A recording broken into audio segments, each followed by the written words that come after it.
Денеска еве КСС заедно со меѓународните организации кои што членуваат, тоа е со Светската конфедерација на синдикати, со Европската конфедерација на синдикати и со поканените експерти за работнички права од меѓународната организација на трудот од Будимпешта.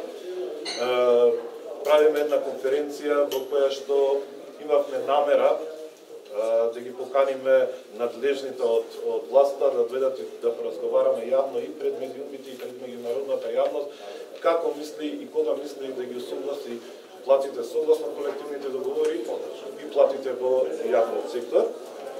За жал на претходната пресконференција кажавме дека одма после економско-социјалниот совет испративме писмо затоа што не сака да бидеме сослушани до премиерот Ковачевски на 8 февруари. На 17 добивме одговор дека нашето писмо тогаш е проследено до вице-премиерот Бетики, до Министерката за труд и социјална политика и до советникот во влада за труд и социјала на премиерот. Следниот ден одлучивме да направиме да свикаме оваа јавна конференција. Ги поканивме надлежните, ја поканивме над министерката, но за жал беше само еден чиновник од министерството испратен, колку да се каже дека во Македонија имаме диалог. Ова е тој диалог, ние за ова зборуваме, дека во Македонија нема социјален диалог, дека ние му даваме шанса на социјалниот диалог, затоа што сме синдикат кој што е во вистинска смисла репрезент на работниците. Нашиот притисок од членството секојдневно е се пожесток и пожесток. Дури слушаме и манипулации дека ние не сакаме да преземеме чекори за радикализација на синдикатот. Еве, јавно ќе кажеме, од понеделник, директно во понеделник, почнуваме со органите на синдикатот. Се надевам дека ќе стигнеме до петок, да го свикаме највисокиот орган на синдикатот, а тоа е конференцијата, која што одлучува за протести и генерални штрајкови. Затоа, еве, јавно кажуваме дека часовникот истекува, 15 март се ближи, КСС нема да остане коректен до крај, како што е коректен сега во моментот. Тоа манипулирање со нас за социјален диалог и одложување или преместување на термините нема да помине. Јавно кажуваме, ништо не правиме во позадина, бараме усогласување на платите согласно колективните договори и усогласување на платите во јавниот сектор. Зашто? Затоа што најголеми приматели на минимална плата во моментот се работените во јавниот сектор.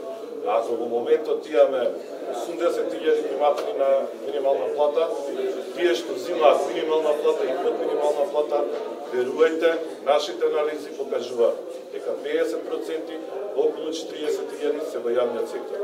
Верувајте дека со покачувањето на минималната плата, тој процент во јавниот сектор ќе биде над 60%.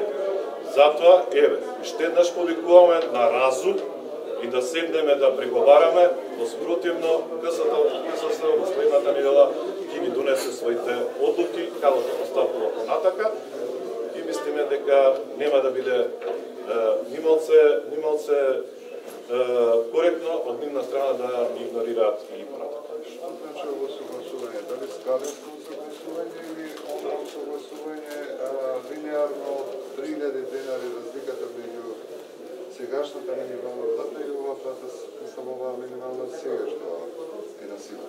По коефициенти на сложеност на работно место. Тоа е процентуално оно колку што треба да се покачат платите во јавниот сектор.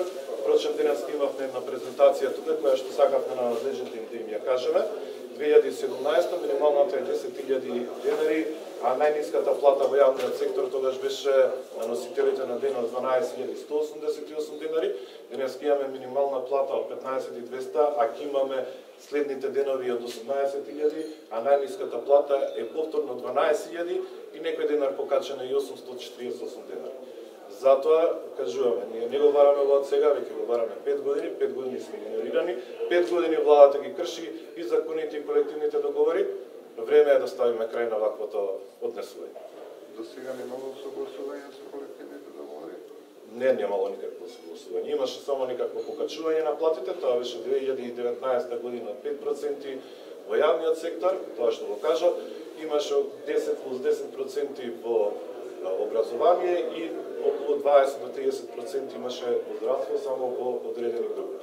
Така да време е да седнеме и да ги усогласиме платите, затоа што минималниот сектор стана социјална категорија. И со вакви плати, мислиме дека не можеме да идеме ни со реформи, ни со дигитализација на јавното.